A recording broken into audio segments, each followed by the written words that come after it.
Good morning everybody. अब हम अपने टॉपिक को कंटिन्यू करेंगे जहाँ से हमने अपने टॉपिक को छोड़ा था। तो हमने अपने टॉपिक में सबसे पहले जो टॉपिक चल रहा था वो income from business and profession चल रहा था। तो income from business and profession में मैंने आपको सबसे पहले इंट्रोडक्शन बताया था। इंट्रोडक्शन के बाद एक क्वेश्चन सॉल्व कराया था। उसके बाद सेकेंड वीडियो में मैंने आपको 3 क्वेश्चन सॉल्व करे थे बेसिक कॉन्सेप्ट के।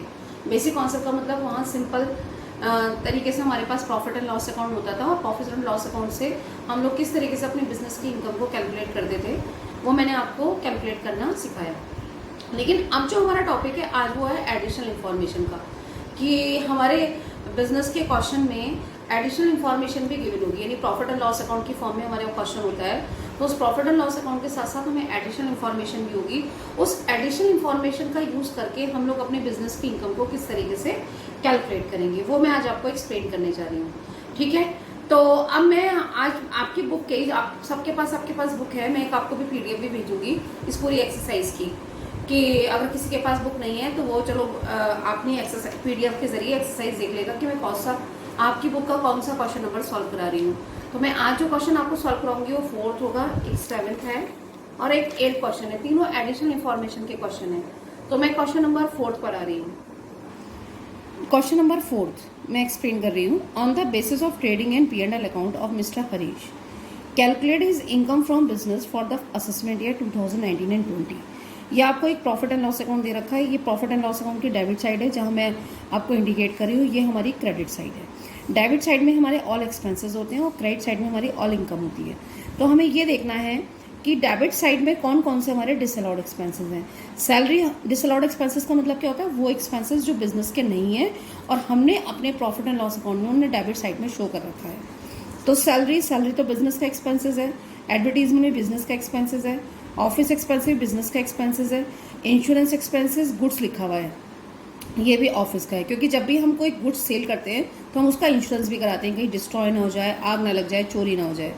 फायर इंश्योरेंस प्रीमियम यहाँ लिखा है HP, तो इसका मतलब क्या है, फायर इंश्योरेंस प्रीमियम HP का मतलब है हाउस प्रॉपर्टी का है, तो ये बिजनेस का नहीं है, तो मैंने इसे रेड से देखो मार्क कर रखा है, ये डिसअलाउड एक्सपेंसेस हुआ। लाइफ इंश्योरेंस प्रीमियम हमारा पर्सनल होता है, ये बिजनेस का एक्सपेंसेस नहीं, इसलिए मैंने इसे रेड से मार्क कर रखा है। डेप्रिशिएशन ऑन मोटर यहाँ 13,000 दे रखा है। हमारे बिजनेस में मोटर होती है तो उस पर डेप्रिशिएशन अगर लगता है तो वो हमारे बिजनेस का एक्सपेंसेस होता है। लेकिन यहाँ पे मैं एक जल्दी से कूद के एकदम एडिशन इन्फॉर्मेशन के क्वेश्चन नंबर 4 पे जा रही हूँ, पॉइंट नंबर 4 पे जा रही हूँ।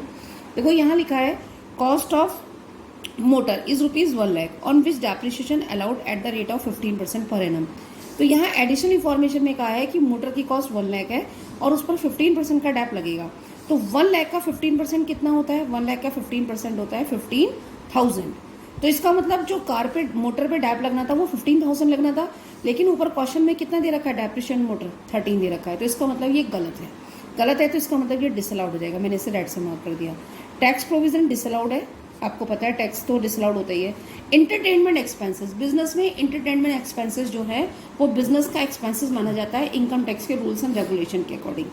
ओके, कॉस्ट ऑफ पेटेंट मैंने आपको बोला था कि हमारे बिजनेस में हम जितनी भी एसेट्स को खरीदते हैं, जैसे land, building, plant, machinery, furniture, fixtures या पेटेंट, इन सब की कॉस्ट अगर हमने अपने प्रॉफिट एंड लॉस अकाउंट के डेबिट साइड में शो कर रखी है तो ये डिसअलाउड एक्सपेंसेस होती है। तो कॉस्ट ऑफ पेटेंट में यहाँ हमारे कितने हैं, 21,000 है, तो ये डिसअलाउड एक्सपेंसेस होगा ये भी। इस कॉस्ट ऑफ पेटेंट पे डेप्रिशिएशन एक्सपेंसेस माना जाता है बिजनेस का, तो डेप्रिशिएशन हमें लगाना पड़ेगा चाहे क्वेश्चन में गिवन हो या नहीं हो, ये वेरी इंपॉर्टेंट पॉइंट है इसका। मोटर एक्सपेंसेस हाँ बिजनेस के होंगे, पेट्रोल बिजनेस के होंगे, जनरल एक्सपेंसेस बिजनेस के एक्सपेंसेस होंगे। तो मैंने आपको डिसअलाउड एक्सपेंसेस बता दिए। अब डिसअलाउड इनकम पे आ जाइए। ग्रॉस प्रॉफिट जो है 5,96,360 है, तो ये बिजनेस का इनकम है।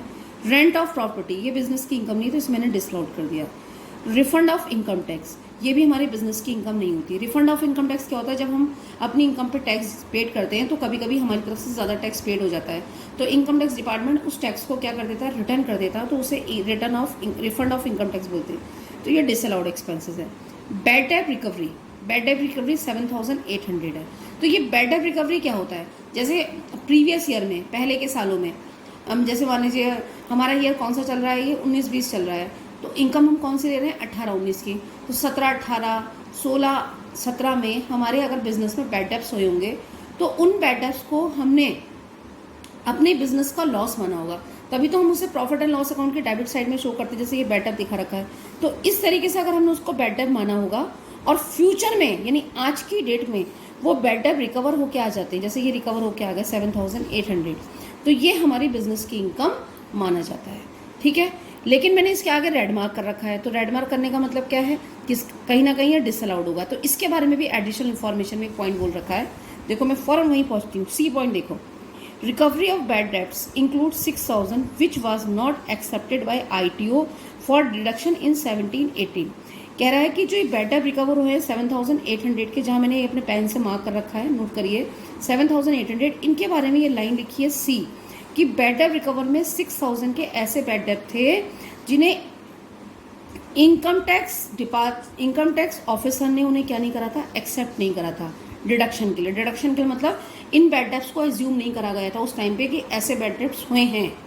जैसे इनकम टैक्स वालों ने नहीं माना कि ये हमारा बिजनेस का एक्सपेंसेस है बैड डेब्ट्स, तो जब ये नहीं माने 1718 में, अब जब ये प्रेजेंट में यानी आज की डेट में 19-20 में जब ये बैड डेब रिकवर्ड होके आ गए ये 6,000 के, तो ये हमारे बिजनेस की इनकम नहीं मानी जाएगी।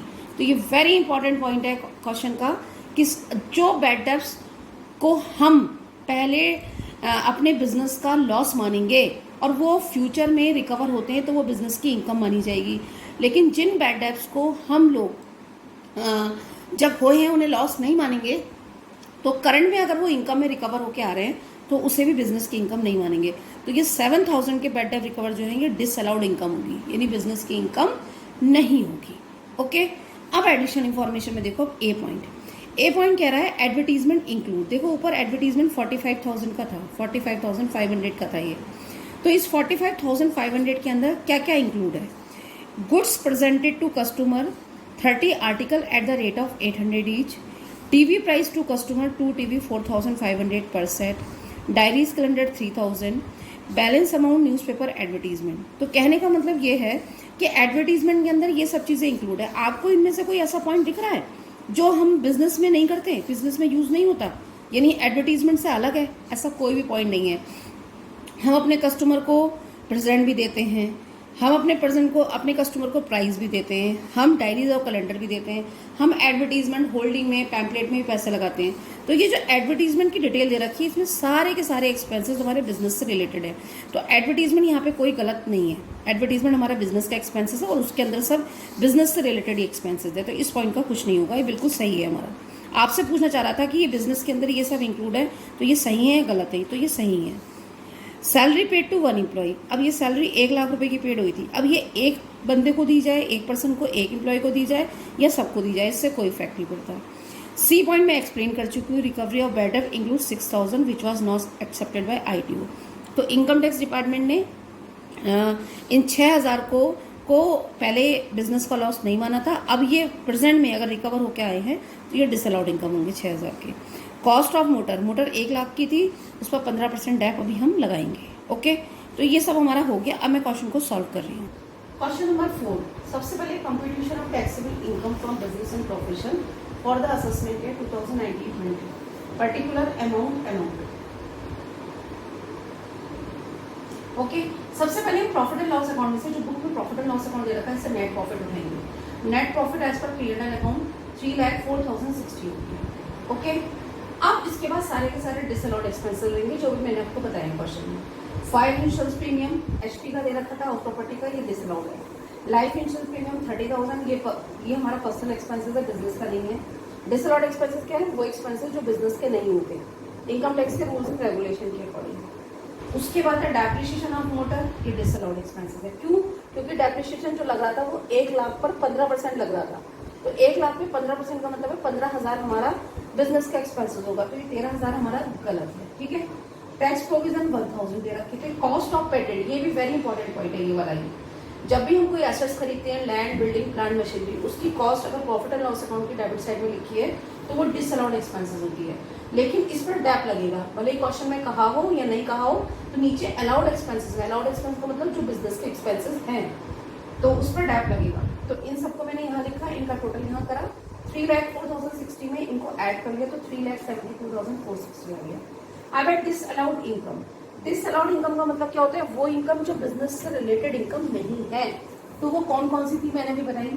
रेंट ऑफ प्रॉपर्टी, प्रॉपर्टी की इनकम बिजनेस की इनकम नहीं होती, तो 48,000। रिफंड ऑफ इनकम टैक्स, जो हमारा इनकम टैक्स वापस होके आया है इनकम टैक्स डिपार्टमेंट से, 3,000। बैड डेट रिकवर्ड, ये भी क्वेश्चन का इंपॉर्टेंट पॉइंट है। बैड डेट रिकवर 6,000 के ऐसे थे जिनको प्रीवियस ईयर में बिजनेस का लॉस नहीं माना गया था और अब ये बैड डेट रिकवर होके आ रहा है, तो इसे बिजनेस की इनकम नहीं मानी जाएगी। तो ये 6,000 ये है। इन तीनों को ऐड करा 57,000 आया। 3,72,460 में से ये डिसअलाउड इनकम माइनस हो गई, तो 3,15,460 आ गया। अब अलाउड एक्सपेंसेस क्या है? अलाउड एक्सपेंसेस का मतलब होता है कि वो एक्सपेंसेस जो बिजनेस के हैं लेकिन प्रॉफिट एंड लॉस अकाउंट में इन्हें माइनस नहीं करा गया, इन्हें डेबिट नहीं करा गया। तो ये कहाँ हमारे पास अवेलेबल थे? एडिशनल इंफॉर्मेशन पे। तो सबसे पहले था dep on patent. Dep on patent question में दिया हो या नहीं दिया हो तो डैप लगेगा पेटेंट पे 25% से। ये रूल है। कितने परसेंट से? 25% से लगेगा, क्योंकि ऊपर पेटेंट की कॉस्ट दे रखी थी। तो पेटेंट की कॉस्ट तो डिसअलाउड होती है, लेकिन उस पर डैप लगता है, तो वो हमारा अलाउड एक्सपेंसेस है। तो ये डेप्रिसिएशन ऑन पेटेंट कहीं पर भी प्रॉफिट एंड लॉस अकाउंट में नहीं दे रखा था, तो अब हमको यहाँ पे ये माइनस करके दिखाना पड़ेगा, तब हमारी बिजनेस की इनकम कैलकुलेट होगी। तो डैप ऑन पेटेंट 21,000 का 25% आ गया, 5250। Okay. Dep on car, dep on car question में गिवन है 1,00,000 रुपए पर 15% का डैप लगाना था, तो ये 15,000 हो गया। तो ये दोनों ऐसे अलाउड एक्सपेंसेस थे जो हमने अपने प्रॉफिट एंड लॉस अकाउंट में क्या नहीं करे थे, माइनस नहीं करे थे। ओके। तो ये दोनों हमारे एक्सपेंसेस आ गई है, इनको यहाँ लिखा, इसमें से माइनस करा, तो 2,95,210 आ गया। इसके बाद मेरे पास थोड़ा स्पेस कम था, तो मैं आपको वर्बली एक्सप्लेन कर रही हूँ। अलाउड एक्सपेंसेस के बाद आती है plus allowed income. Allowed income का मतलब वो इनकम जो बिजनेस की इनकम थी लेकिन हमने प्रॉफिट एंड लॉस अकाउंट में नहीं लिखी या मिस हो गई। तो एडिशनल इन्फॉर्मेशन में कोई ऐसी इनकम नहीं दे रखी है, इसलिए मैंने उसको शो भी नहीं करा। तो ये जो हमारी फाइनल इनकम है 2,95,210, ये हमारी आगे taxable income from business and profession. Okay. मैंने यहाँ नोट भी लिखा है, अलाउड इनकम नॉट गिवन। यहाँ स्पेस नहीं था तो मैंने यहाँ लिख दिया अलाउड इनकम नॉट गिवन। अगर अलाउड इनकम होती तो यहाँ हम यहाँ पे क्या करके दिखाते, इसे ऐड करके। Okay, clear? ये हमारा कौन सा था? क्वेश्चन नंबर 4 था। सबसे पहले देखो, मैं जो सीक्वेंस लेके चलती हूँ क्वेश्चन को, उसी तरीके से आप लोग इसे क्या करेंगे, पढ़ा करेंगे, क्योंकि अभी मैं जो आगे क्वेश्चन कराऊंगी वो थोड़ा सा उसमें नई बात होगी और थोड़े से टफ भी होगी।